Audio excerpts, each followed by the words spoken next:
Satyabama Institute of Science and Technology, Chennai and Sriperumbudur. சென்னையில் இருக்கக்கூடிய நிலவரத்தை சொல்லியிருக்கீங்க. தொடர்ந்து இணைப்பில் இருங்களதா. அடுத்தபடியாக மதுரையில் இருந்து எமது செய்தியாளர் பாலமுருகன் இணைகிறார். பாலமுருகன், ரசிகர்களின் எதிர்பார்ப்புக்கிடையே இன்று வெளியாக இருக்கிறது குட் பேட் அக்லி திரைப்படம். அங்கே ரசிகர்கள் எந்தெந்த கொண்டாட்டங்களில் ஈடுபட்டிருக்கிறார்கள்? முழு விவரம் என்ன?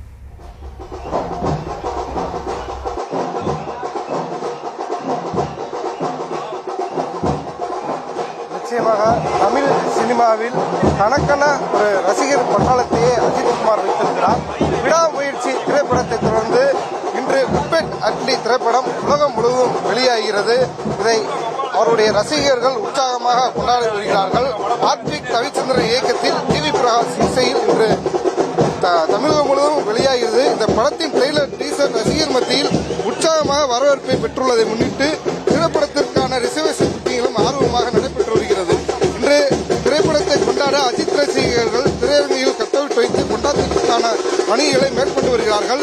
மதுரையில் மட்டும் 23 திரையரங்குகளில் இந்த படம் குட் பேட் அக்லி திரைப்படம் இன்று வெளியாகி இருக்கிறது.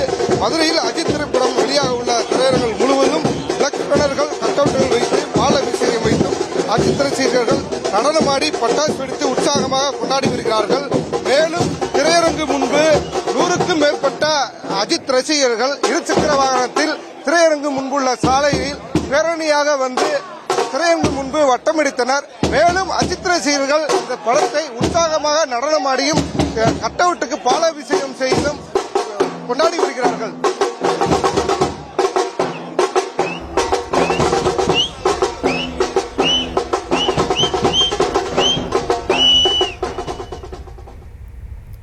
குட் பேட் அக்லி திரைப்படம் இன்று வெளியாக இருக்கக்கூடிய நிலையில நமது செய்தியாளர்கள் மதுரை மற்றும் சென்னையிலிருந்து வழங்கக்கூடிய விவரங்களை கேட்டோம். நன்றி லதா மற்றும் Balamurugan. Satyabama Institute of Science and Technology, Chennai and Sriperumbudur.